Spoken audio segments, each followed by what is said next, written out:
What If Season 3? Yeah, I'm actually pretty excited for it. I know this was announced way back in the day, back in like July of 2022, but we didn't really get too much information about it. Any kind of updates that we've gotten were just kind of hinted at different expos throughout the years, and we haven't really got anything official until now. And back in December of last year, the series story editor named Matthew Chauncey is actually replacing AC Bradley as head writer, just because AC Bradley said that she's pretty much done with the series and, she said everything that she wanted to do. So yeah, now Matthew's taken over, which totally makes sense. You don't want to be on a project for too long and then be kind of creatively drained. So, it totally makes sense that she would want to leave the project and that they would get a new writer on board. And then also Brian Andrews is returning as director. So that'd be really cool to see that consistency from seasons 1 and 2 and then kind of wrap it up with season 3. And we also got an official release date for it. It's going to come out on December 22nd of this year. And there's going to be 8 episodes and they're going to be releasing daily, kind of like they did last year. So that'll be an interesting experiment. I remember when I was trying to watch it last year, I kind of fell off the wagon on it just because episodes were coming out daily and it was really kind of hard to keep up with it. And especially, around the holidays, I was trying to spend time with my family and everything like that. So hopefully I'll be more prepared this time around and actually watch them or just space out a little bit more just because it's just very overwhelming getting new episodes every day. And I'm also going to have to go back and actually finish off season 2 because even though I know these are all kind of like what if scenarios and nothing's really canon, but for the episodes that I did watch, I actually really enjoyed. So yeah, it'd be interesting to go into season 3 and, seeing all the different what if scenarios they have. And, this is supposed to be marketed as like the final season. So it'd be interesting to see how they kind of wrap up this kind of what if storyline and see what the watcher is going to be up to. And yeah, maybe they'll bring him into the actual Marvel Cinematic Universe and we'll see maybe more what if scenarios within the live action film. But yeah, we'll see what happens with that. But yeah, apparently we're supposed to get a bunch of new characters in this new season. We're supposed to get a Red Guardian centered episode that's supposed to also feature Bucky Barnes that was written by AC Bradley. And apparently this was supposed to actually be in season 2, but I guess they just had too many episode ideas for season 2, so they decided to move it to season 3. And there's actually a clip online that actually shows Red Guardian and Bucky in the car to complete a mission, and then they get stopped by a younger Bill Foster, played by Lawrence Fishburne. And then we also get introduced to a new character named Ranger Morales, who's actually going to be played by America Ferrera, so that'd be cool,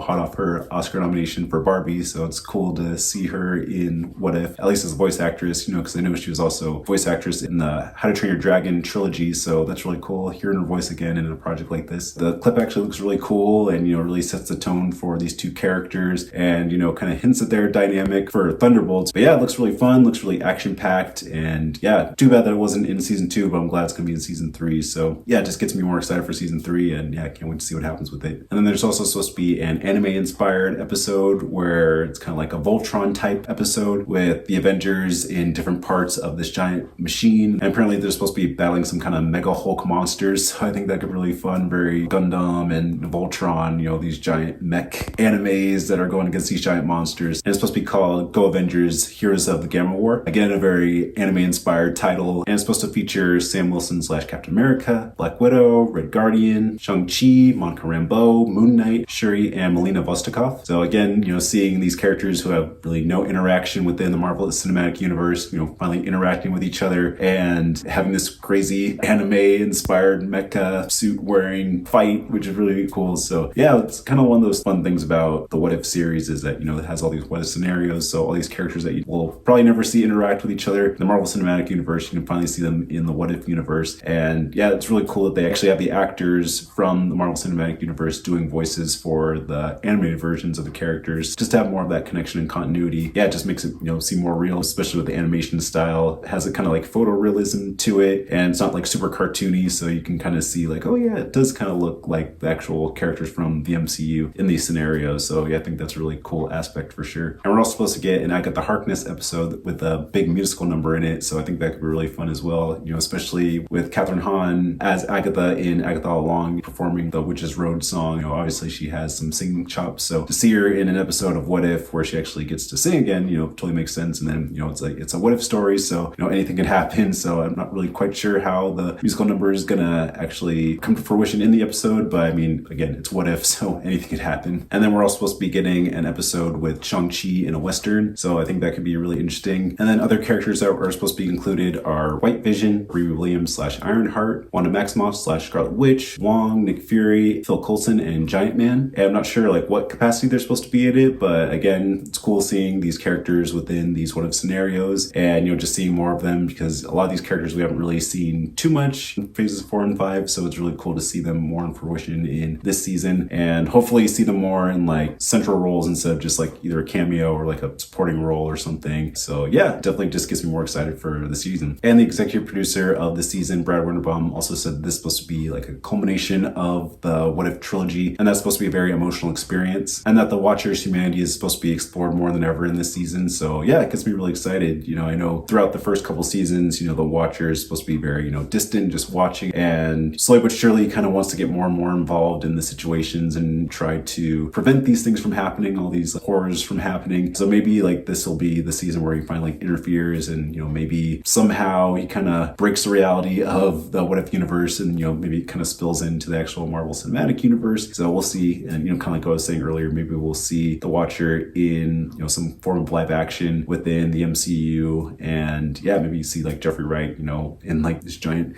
What If Watcher head and everything like that, CGI enhancement and everything. So yeah, we'll see what happens. But yeah, I'm glad they're kind of like wrapping up this kind of What If story arc, and it's not just like like a one and done thing, and that there's actually some kind of continuity and some kind of end game, pun intended, with the Watcher and with this series. So yeah, it definitely gets me more excited for it. And yeah, speaking of which, Brad Winterbaum said that this season kind of hints at the most kind of crossover potential between the What If universe and then the Marvel Cinematic Universe. So yeah, it just gets me more excited, and yeah, it just makes me want to see like what those hints could actually be. They also said a lot of concept ideas from seasons 1 and 2 were actually put into this third season. So yeah, it totally makes sense. And also Mark Andrews said that a lot of the episodes that they have in this seasons are definitely wackier than the ones that they had previously, and that they are finally able to explore them in this season, just based on all the concepts that they've been explaining previously, like westerns and anime and all these different crazy wacky ideas. And on November 11th, we got an official poster and official trailer for What If Season 3. And yeah, let's just start with the poster. The poster looks really cool. Definitely hints at the one last watch, just implying that, this is kind of like the end of the Watcher character, whether it means he dies or sacrifices himself, or, this is just an ending to the series. And then in each of the letters, it kind of hints at the different what if scenarios and everything. So yeah, definitely does kind of get me a little emotional that this is going to be like the end of this series. And, I definitely loved season 1. And like I said, I'm going to finish season 2 right before season 3. But yeah, from what I did see, like it's a really good show. Definitely a love letter to the Marvel Cinematic Universe. And it really just shows the creators just definitely really care about these characters in this world, and just want to see different scenarios that, we didn't really get to see them in the Marvel Cinematic Universe. So yeah, it definitely gets me really excited. And then of course the trailer looks amazing. Just seeing, like I've been describing before, just all the different what if scenarios and seeing the character interactions, definitely gets me more excited for this series, and,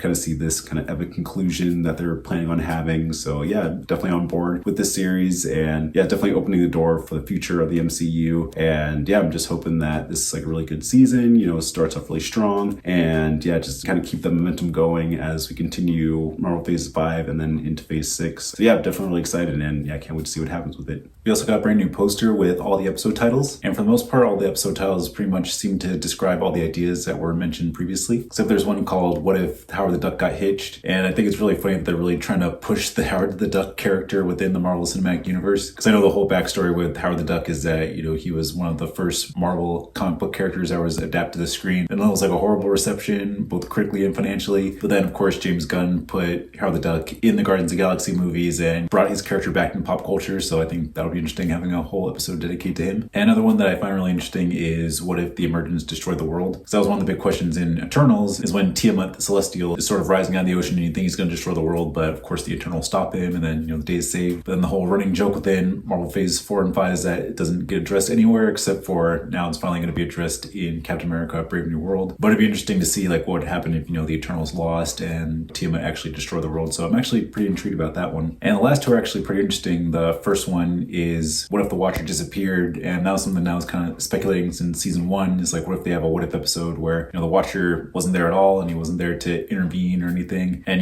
somehow like chaos reigns even more. So yeah, I'm really excited to see what happens with that one. And the last time I'm kind of confused by, which, totally makes sense, called what if. So we'll see what happens with that. I know they're trying to say that this is kind of like the wrap up, the culmination of this kind of like what if trilogy. So maybe it has something to do with like kind of going through all the what if scenarios. So I think that'd be interesting, but yeah, we'll see how it goes with that one. But yeah, overall, these titles look really cool, and yeah, there'll be only 8 of them. They'll be playing every single day from December 22nd to December 29th. So clear your calendar, because these episodes are going to be coming rapid fire, so we'll see how they go. But yeah, overall, I'm really excited about these titles, and I think they're really intriguing. What storylines will come up with them, and yeah, we'll see how it goes.